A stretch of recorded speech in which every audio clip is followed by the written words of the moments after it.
welcome to my channel. We are quilters. My name is Lorrie. Today I'm filming the intro to Build a Block Wednesday outside. I had this load of slab wood delivered to my husband, thinking that it would keep him busy while I was taping for this channel. No, he informs me that it's not his hobby, it's keeping us both warm, so I'm going to need to help. No good deed goes unpunished. Today, we are going to, it's 78 degrees here, so we don't need to work on cutting this up right now. So I get to play in the sewing area. We are going to make a block called Road to Arkansas. It has a lot of pieces, but they are not hard pieces. This is a great leader ender block, and it works very well in 8.5 inches or 16.5 inches. You could do one in between there also if you'd like, but those are the two sizes that I am going to share on my blog in the cutting chart. I'm going to present the 8.5 inch one, and I have been sewing some of these as leader enders, as you will see at the end of the video, so that you could see the secondary pattern. So let's get to some setting this up to sew. So like I said in my intro, this block is made up of many pieces, but you do not need to be afraid. It is very forgiving. It has lots of little squares, and it has this shape. This, I'm going to call it a hatchet shape, 8 of those. So as a leader ender, I make lots of 4x4 patches anyway out of 1.5 inch squares. You could do this with 2.5 inch squares. You just end up with a bigger block. Don't be afraid of it. It looks fantastic when it is finished. Now that is in the middle, and then there are 4 patches in the corners, and 4 patches are easy. So if you start out with 4 patches in the center and 4 patches in the corner, this block is easy to tackle, and then 8 of these.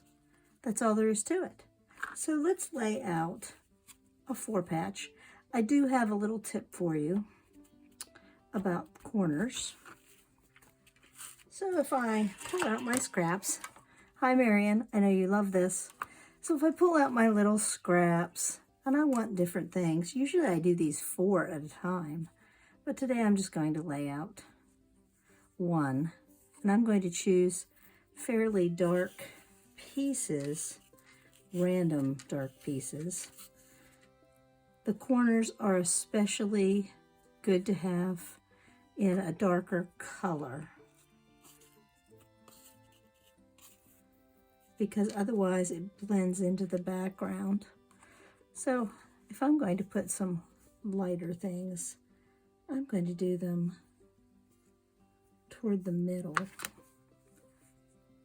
I just want some good contrast. Like I said, especially in those corners, because if it's too light, like this, it might blend into the background. If I put it here, it won't matter. That's not a corner. Even that seemed to blend into the background a little.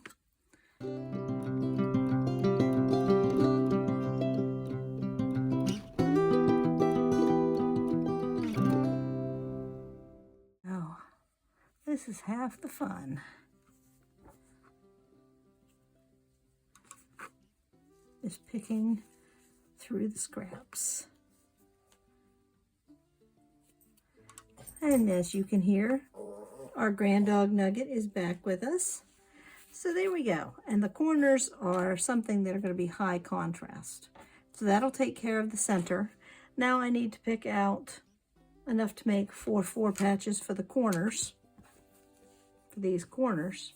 No big deal. I will just move that aside, and I will do that very quickly. They can either match or not. They're far away from each other. So there's 4. I'm just gonna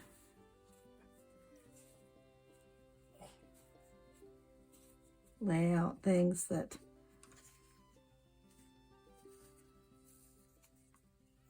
so they won't all be the same, kind of randomizing it.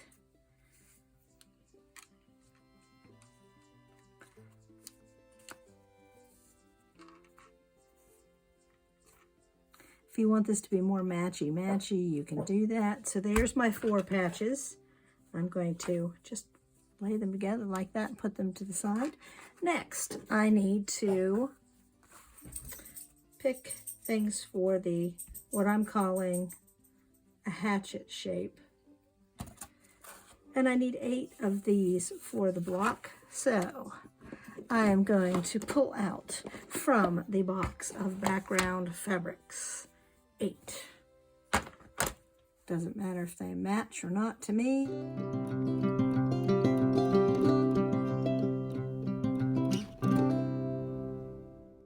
And now I need 2 little squares for each of the corners that are being sewn and flipped.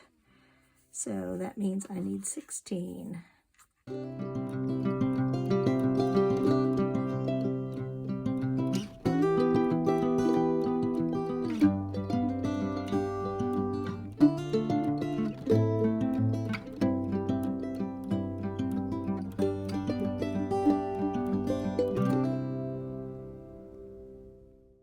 And there we have 16.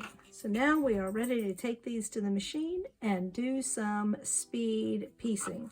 I'm going to do this unit first, and then I will do all the little 4 patches, and then the big 16, the 4x4 patch from the 4 patches. So let's get to some sewing.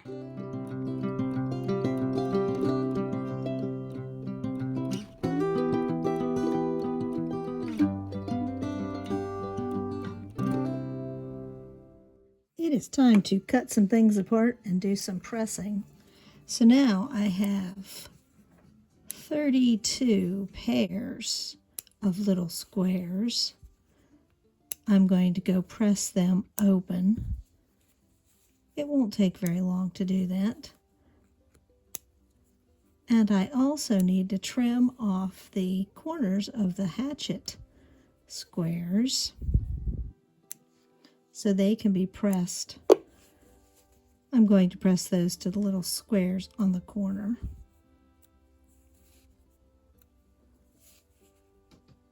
And you realize you could do this over a period of time. You don't have to do it all in one step. So let me show you how I trim these. There's no real science to it. If it makes you feel better, you can use a ruler and trim that exactly at 1/4 of an inch. But I don't always do that. I just prefer to use my scissors. And I will press these toward the outside corners. So I'll be back in a minute. I have pressed all these little pairs open. You will notice that some of them are switched all around, and some of them are not the same fabrics because I have some pre-made pieces. But I'm going to show you how I assemble these in some speed piecing.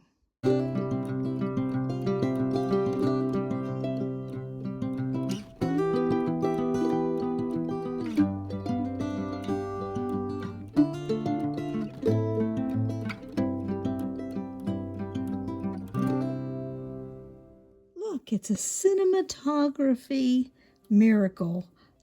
They are all of those pieces I just shoved through are assembled in a 4 patches by 4 patches and a pile of just plain old 4 patches, along with the hatchet pieces together.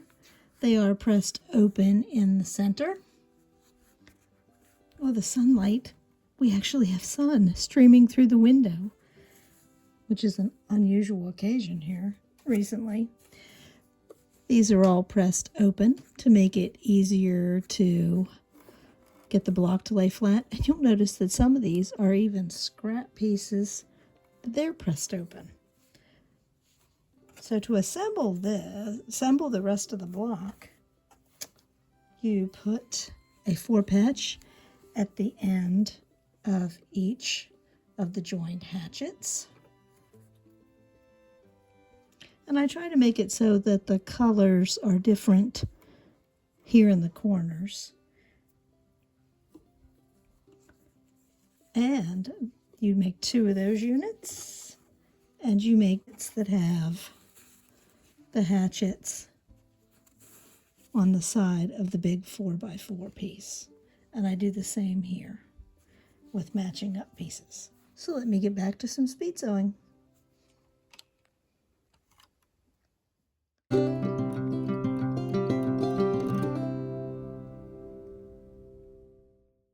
The pieces are ready, and I have pressed open the seams on the 2 smaller rows and on the bigger rows, and it is time to assemble the final block. As I am wrapping up this video and talking us out, I would like you to take a look at how 4 of these blocks joined together create that secondary design in the center. It's sort of like X's and O's, and it makes the same shape in the middle. I think that next week I will make a simplified, yes, I said it, a simplified version of this for beginners, unless I change my mind. So, see you next week. Thank you for watching. Hope you enjoyed the Road to Arkansas.